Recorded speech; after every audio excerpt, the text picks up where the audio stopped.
баарыбызга белгилүү болгон Ирбад ибн Сария радияллаху анхунун хадиси.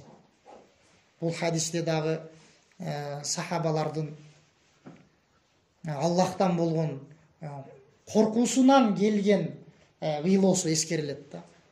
Ошон үчүн алып келет.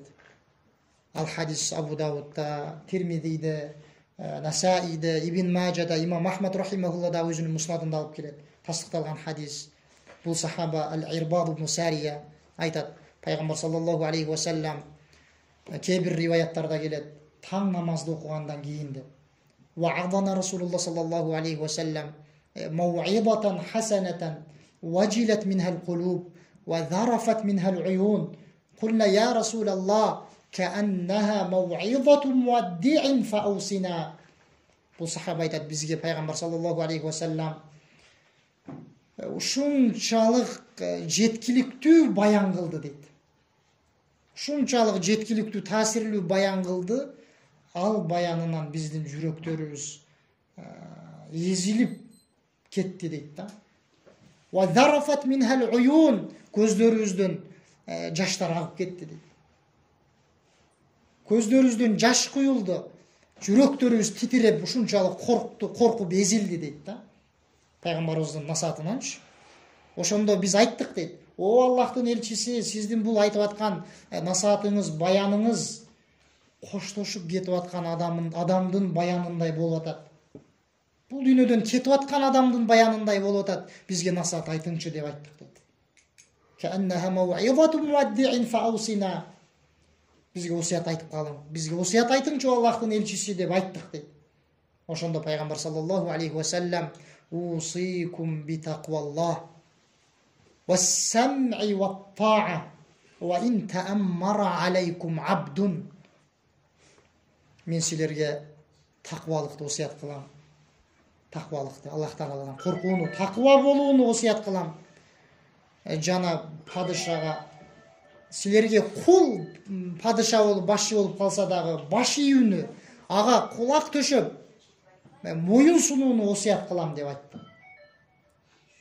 Таквалыкты жана эл башчыга, падышага кулак салып баш ийүүнү осуят кылам деп айтты дейт. Андан кийин пайгамбар саллаллаху алейхи ва саллям сөзүн улап: "Фа иннаху ман яиш минкум фасаяра ихтилафан кафира." Дагы силердин араңардан кимиңер дагы өмүр сүрүп жашап кала турган болсо деп атат пайгамбарыбыз. Диндеги көптөгөн башаламандыктарды, карама каршылыктарды, талаштарды, ызычууларды көрөт дейт. Ушундай нерселер болот дейт. Ошондо эмне кылуу керек дегенди баяндап, "Фа алейкум би суннати", менин сүннөтүмдү бекем кармагыла.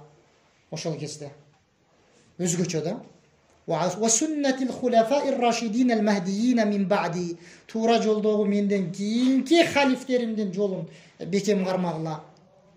Өзгөчө 4 сахабасынын хулафаир рашидин, туура жолго салынган 4 халифимдин жолун бекем кармагыла.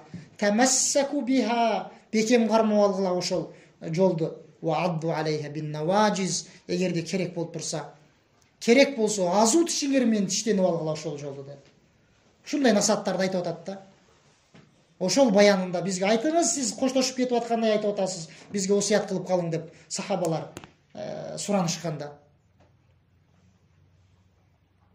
Ошондо айтып отуруп пайгамбар саллаллаху андан кийин дагы "Тамассаку биха ва адду алейха бин наважис ва iyyakum ва muhdasatil umur", динге кирип калган жаңылыктардан сак болгула дейт.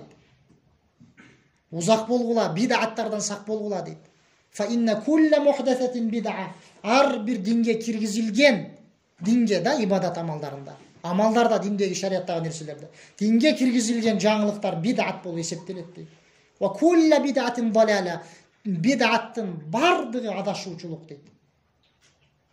Бардыгы деп эреже да пайгамбарыбыздын сөзүнөн. Себеби ибадат Аллах Тааланын сөзүнөн, пайгамбардын сүннөтүнөн гана алынат да.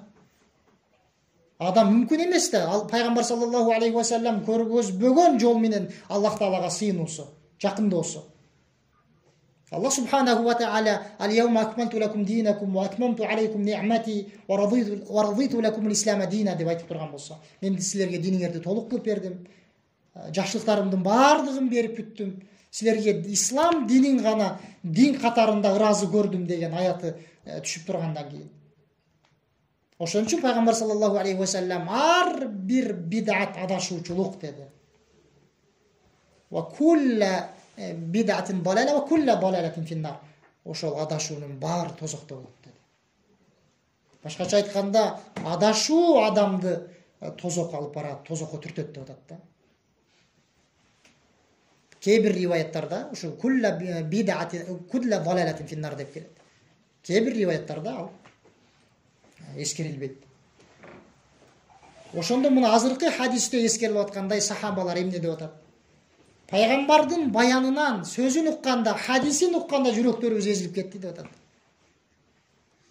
Алар жада калса, кээ бир аймалардан, сахабалардан келгенде, пайгамбар саллаллаху алейхи ва салламдын хадиси эскерилгенде жан баштап жатканда дагы отуруп алышчу да. Жан баштап жаткан болсо, негизи жан баштап жатып укса болот да, эгерде абал ошол нерсени талап кылып турган болсо. Жайыз, мүмкүн. Бирок алар ушунчалык урматташат эле да. Имам Маликтен келет го. Пайгамбарыбыздын хадисин айтам деп, адамдарга хадис үйрөтөм деп олтурганда, ал эң жакшынакай кийимдерин кийип, ушунчалык таза абалда келип олтурат эле. Анан эгерде пайгамбардын хадиси эскерилгенде жан баштап жатып турган болсо, дароо олтурат эле да. Ошондо айтышат эле, эмнеге мындай дегенде, пайгамбардын хадиси эскерилип атканда мен жан баштап жатууну туура көрбөйм депчи. Ушундай маанидеги сөзүн эскерет.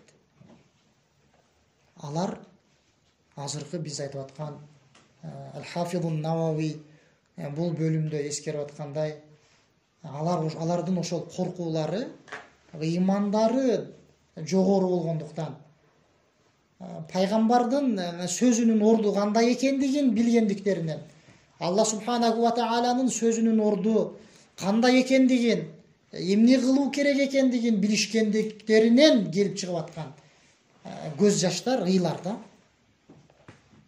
Биз дагы ошолордой болгонго аракет кылышыбыз керек. Алла субханаху ва тааланын бейиши, сыйлыгы бул арзанга турбайт. Пайгамбар саллаллаху алейхи ва саллям айткандай, Аллахтын буюму, товары арзан эмес деп. Биз болгону күчүбүздүн жетишинче аракет жасашыбыз керек. Пайгамбар саллаллаху алейхи ва саллям саддиду ва карибу, турулагыла, турулагыла, турага жакындаткыла деп айткандай. Адам ошол жолдон тайбаш керек. Анан айтканыбыздай дагы кайталап айта турган болсок, ошол биз ыйманыбызды көтөрүүдө бир гана пайгамбар саллаллаху алейхи ва салламдын жолунан, жана сахабалардын жолунан, жана аларга ээрчиген табииндердин, жана алардан кийинки келген иммалардын жолунан гана таба алабыз да. Жолунан гана таба алабыз. Ошон үчүн пайгамбар саллаллаху алейхи ва саллям мен ээрчигиле, сүннөтүмдү ээрчигиле, жана сахабалардын жолун ээрчигиле деди.